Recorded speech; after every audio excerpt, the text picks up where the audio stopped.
And good morning, everyone, and welcome to the Namaste Center. It is October 28th, 2012, and we are moving at a pretty quick clip towards the moment of awakening, December 21st, 2012, or whatever that is. I think that's just a symbol when certainly people from all over our planet are going to be coming together with their hearts open, choosing to live from a higher place, a more peaceful place, a more loving place. So there can only be a good outcome on that day from that place because we've all set our intention. But in my mind, we don't have to wait till 12/21. We can begin it now. And I know that all of you guys do this often, and this is just who you are. I was sharing with somebody, and I tell you guys this often, this is such a sacred group of people because every person here, although we may still have our little pricklies and our little ego stuff, we all have really committed to live from a higher place. We know better and we're choosing to be and do better now. And it's as much my honor to be with all of you as you could ever imagine. I just see so many lights out here, so many faces of love and God that it's just really so honoring to me and for me, and I share that back to you as well. So I'd like to begin with a topic that actually, if we're going to go into this with our highest and best consciousness intact, it's time that we really step into the knowing and being of who we are in truth, which is God's. Ye are God's. We are all God's. And I look back and I see where maybe some of us and grew up in a church environment that maybe didn't support that idea. Not only that,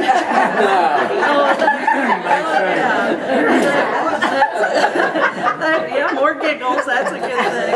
And but it's true. And here we are. We go to church all our lives. I'm not speaking for us right this moment, but many people go to church their entire lives and spend many hours there, and they're devout to the message of the preacher or the pastor or the priest, whoever's teaching, and they of course follow the scripture word for word as interpreted by their church, and yet in their later years they're still angry, they're still fearful, they're still afraid. And to me, it's kind of like what Carl Sagan said when he was asked if there was life on other planets or outside of our planet Earth, and he said, well, if there's not, it'd be an awful waste of space. And I sort of say, well, if you're not finding peace and joy and love in your church environment, you're spending year after year there, that's an awful waste of time. And I don't mean that judgmentally or critically. I say this because I want people, I choose for people to really be happy and joyful and be their best selves. But actually, through many of the teachings of a lot of churches and philosophies and religions, the concept that we are gods has been considered blasphemous and something not even to explore, or don't even go down that avenue, because you'll be damned to hell for eternity. So it's a pretty frightening idea for a lot of people, and my hearts do go out to them, and it's not about judging their path at all, but just recognizing it. Because as we step up into our God beings, our God self, it's just think about it. If we were really accepting and knew who we really were as beings of God, as gods, as who we are, then we wouldn't be sick, we wouldn't have any lack. There is no separation, and there's only peace. So why the heck don't we let ourselves go there? And I think it's because of that little, still subconscious program that says, yeah, that makes sense, but just in case, I better hold tight to this belief. And so there's that part of us that maybe is afraid to step out and accept that reality. But if we really look into, even in Scripture, we have it's interesting how so many churches and religions have taken only certain scriptures, which unfortunately many have supported war, hatred, separation, judgment, etc. And they've eliminated focusing on some that I find much more exciting. One of which is, even the least among you can do all I've done and greater things. Jesus said that in John 14:12. And why don't we hear that every day in the church down the street? It's how empowering is that? Even the least among us can do greater things. Everything that he has done and greater things.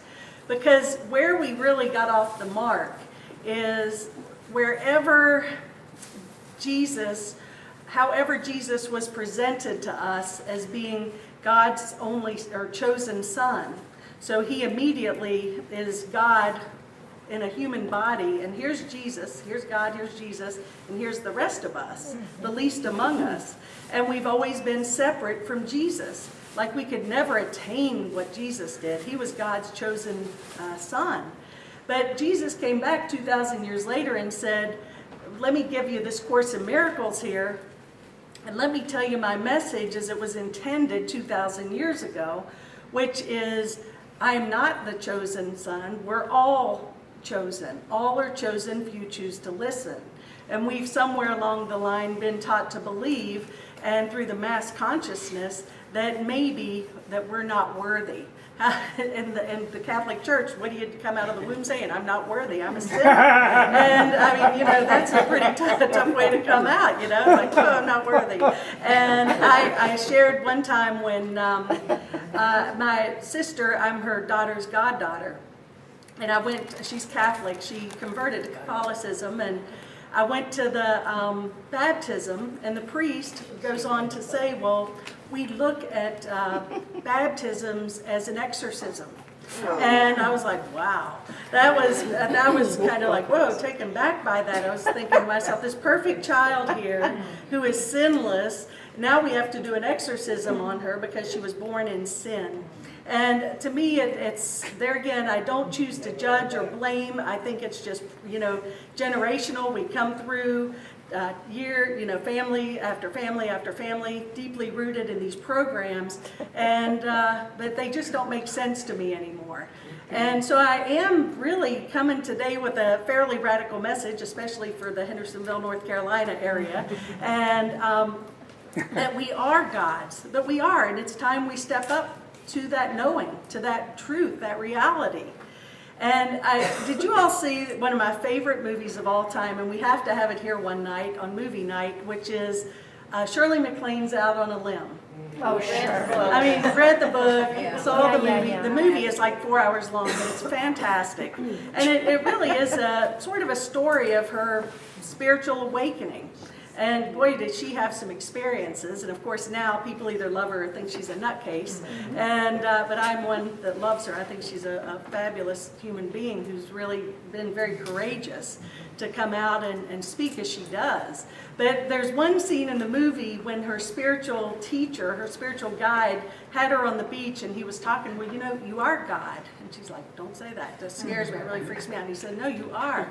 And so and she was like really shaken by it. And he said, say it. And she said, my God. And he said, and she's like, so, they had this bantering back and forth. And it led to this scene in the movie when she had her arms stretched out and she was spinning and she could scream it to the heavens, I am God. And it transformed her, literally transformed her, because she was willing to accept that in. She was willing to let go of the fear. And through that, her life and the lives of many people that she's touched has been changed as well. Well, it's time for us, I believe, to accept that within ourselves and know that we are God's. But, it's not even, if we are going to go back to the Bible here, what did Jesus say in John 10:34? Is it not written in your law, I have said you are God's? I don't think we have that one too much out there in the public eye either. So these two, even the least among you can do all that I've done and greater things. And isn't it written in your law that ye are God's? Well, that's the truth. That's the reality. And I'm not here to bash religion. It might sound like it, but I'm really not. But it's time that we step into our truth, because as long as we believe we're separate, As long as we believe that we're not that, we're never going to be able to live a miracle life. We're going to still manifest sickness. We're going to still manifest lack. We're going to create anger and unhealthy relationships, because we're going to be always looking for something to project our guilt upon and our fear upon. But once we can embrace this and accept it, then we can only be who we truly are, which are God's. There is no sickness in God, therefore there's no sickness in me. There's no sickness, no lack in God, therefore there's no lack in me. And if we affirm that, that will become our reality. If I affirm and believe that I'm separate at some level, then that's going to reap the consequences of that belief as well. And we talk about karma. And karma is an interesting thing, because it's really easy to say, oh, that's karma. That's karma. What did I do? I had a conversation with you last night about that, and you the other day about that, about karma. And, karma is another, it's part of our illusion. Like for every consequence, everything we do, there has to be a consequence. Good karma, bad karma. Well, you must have done a lot of good things because your karma's really good. Oh, I must have been really bad because I've drawn all this muck in my life. That's not true, because we're basing our karma strictly on the past. And if we were living as God beings and knowing who we truly were, there is no past. So in this present moment, there's only love, there's only God, and all is well. If I could truly snip that cord of the past, then there would be no need for karma. So we need to jump off that karmic wheel as well. Now, I know that it does serve a purpose, and even last week when I spoke, it was about, assessing your life and looking at where maybe you could do a little better, release certain things, and choose to go down another path. And certainly in the three-dimensional reality that we think is our home, that is a means to an end, but we also sometimes use that as a means of just staying stuck. And even to the extent where I often, and I've been guilty of saying this too, and I often read posts by people on Facebook and other things that say, well, just let go of all those people that don't make you feel good. And I think in a sense, at least you're building up some capacity to if you surround yourself by beautiful things and good things, then you're going to be in a better space to invite more and more into you. But on the other hand, what I really believe from this is one of my favorite quotes from Marianne Williamson from years ago was, just because I forgive you doesn't mean we have to have lunch. That don't mean we have to have lunch. And that's a good starting point, because it's all really about forgiveness. And so if I work on forgiveness, then maybe the best way I can do it is not to have lunch with that person. But after she said that over and over in hundreds of lectures, she said that Spirit came in and said, you know what, there was one word that you left out. And that word is, just because I forgive you doesn't mean we have to have lunch yet. Yet is the word. And so for us to really move into this new world where we are manifesting heaven on earth, we have to have lunch, be willing to have lunch with everybody. No one's exempt. And open our hearts. And we are here to be that presence and practice this. What's gotten me a little bit excited about this is all of the negativity and the judgments and this election is really amazing to me. And just to see the finger pointing and the hatred and the using religion as a means of separation. And it's been an interesting observation. I've really chosen, I was asked this morning how I voted staying neutral, and I said, well, I voted because I voted for the party that I aligned with the most, and with an open heart to the other party, and that was it. I don't have a judgment towards the other one. This is just where I fit. And I can promise you that I will bless whoever wins and pray for all of us to go forward in the highest and best way. But we have to be aware of, even though we have preferences, that's fine, and we may have strong feelings to support one side over the other. But we have to make sure that we use our energy to put our energy on that which we choose to support, not that which we condemn. Because so much energy is going down the track of fear and judgment and ego, rather than let's create this world. And if we can all come from that place, that's what we're going to create. What does the future hold? Well, it holds whatever we choose to put forth.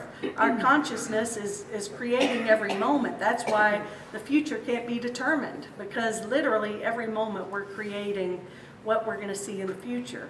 So as we heard so beautifully here earlier, moving into the fifth world, it's up to us as beings here in the Namaste Center, and anyone who's truly committed to their path, to step up to their God self and not be afraid to live from that space anymore, because the old way is not getting us very far. And I know that so many of you all are already practicing this, and it's so powerful and empowering to be in your presence.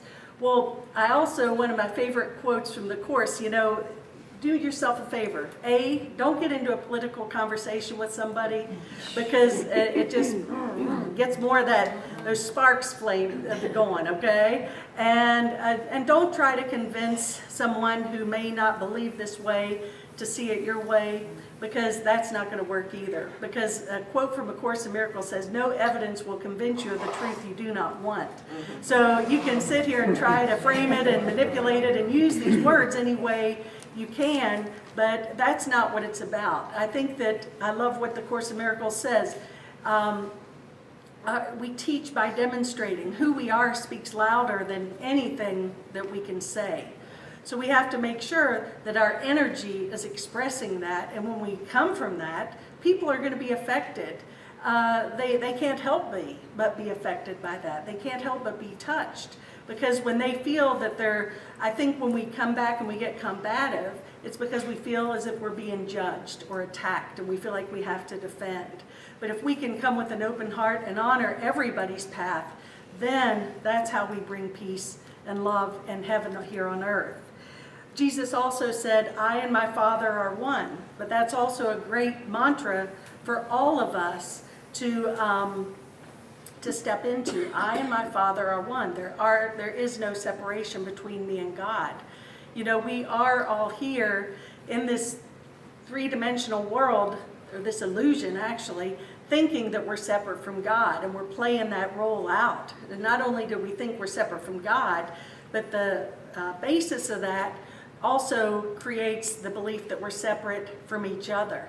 So once we can plug back into knowing who we are as beings of God, then we see everyone in that light. But if I have a fear of God, I'm going to have a fear of each and every one of you, and a fear of this world. So the most powerful thing that we can do for ourselves, and the most great, wonderful presence that we can be here, is that of light and of peace and of confidence in knowing who we are. Because, things are changing. I can't tell you how many people I've talked to, their finances are muckety-muck, their relationships have gone down the toilet, their phones have gone down the toilet, and it's just, everything seems to be collapsing. And so if I need any of this to feel like I'm safe, then by golly, I'm going to be affected when I lose it.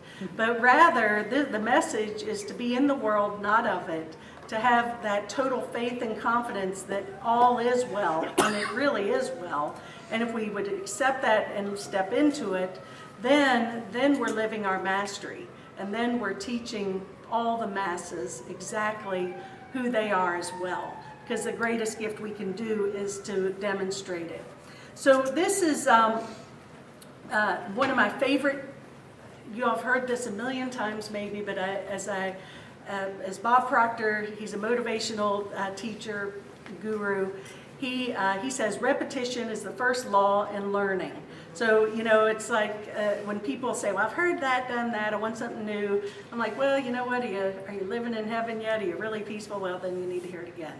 So you're going to hear this again, and it's a quote from Marianne Williamson, which is supports really what I'm saying here today, and it is, our deepest fear is not that we are inadequate, Our deepest fear is that we are powerful beyond measure. It is our light, not our darkness, that most frightens us. We ask ourselves, who am I to be brilliant, gorgeous, talented, or fabulous? Actually, who are you not to be? You are a child of God. Your playing small does not serve the world. There is nothing enlightened about shrinking so other people won't feel insecure around you. We are all meant to shine as children do. We were born to make manifest the glory of God that is within us. It's not just in some of us, it's in everyone. And as we let our own light shine, we unconsciously give other people permission to do the same. As we are liberated from our own fear, our presence automatically liberates others. And I just think that is one of the most powerful quotes that was ever written, because it's so true. Our deepest fear is not that we're inadequate, it's that we're powerful beyond measure.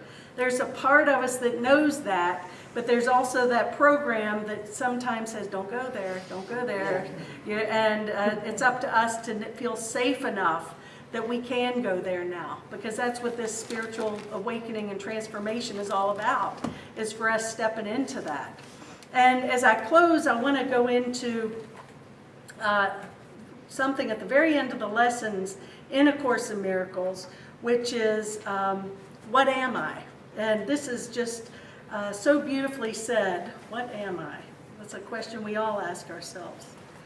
I am God's son, complete and healed and whole, shining in the reflection of his love. In me is his creation, sanctified and guaranteed eternal life. In me is love perfected, fear impossible, and joy established without the opposite. I am the holy home of God himself. I am the heaven where his love resides. I am his holy, sinless self, for in my purity abides his own. Our use for words is almost over now. Yet in the final days of this year we gave to God together, you and I found a single purpose that we share, and thus you joined with me. So what I am, you are as well. The truth of what we are is not for words to speak of or describe, yet we can realize our function here, and words can speak of this and teach it too, if we exemplify the words in us. We are the bringers of salvation. We accept our part as saviors of the world, which through our joint forgiveness is redeemed. And this, our gift, is therefore given us. We look on everyone as brothers and perceive all things as kindly and good. We do not seek a function that is past the gates of heaven. Knowledge will return when we have done our part. We are concerned only with giving welcome to the truth. Ours are the eyes through which Christ's vision sees a world redeemed from every thought of sin. Ours are the ears that hear the voice of God proclaim the world as sinless. Ours the minds which join together as we bless the world. And from the oneness that we have attained, we call all of our brothers, asking them to share our peace and consummate our joy. We are the holy messengers of God who speak for him and carrying his word to everyone whom he has sent to us. We learn that it is written in our hearts, and thus our minds are changed about the aim for which we came and which we seek to serve. We bring glad tidings to the Son of God who thought he suffered. Now he is redeemed, and he sees the gate of heaven stand open before him. He will enter in and disappear into the heart of God. Is that beautiful or what? That is just, and people say that this is a cult, that this is the devil speaking. Well, you know, there again, very interesting, because I really do believe that Jesus came to teach us who we are in reality, and it is not sinners. We are not less than, we are God's. So it's time that we make that commitment to ourselves, step up, be it, live it, and extend it. Then we've lived our purpose here on earth. So join me in this, and I know we got so much power here just in this gathering today. we can move mountains, just the few of us here today. So join me in this, and all is well, and so it is. Namaste. Namaste. God.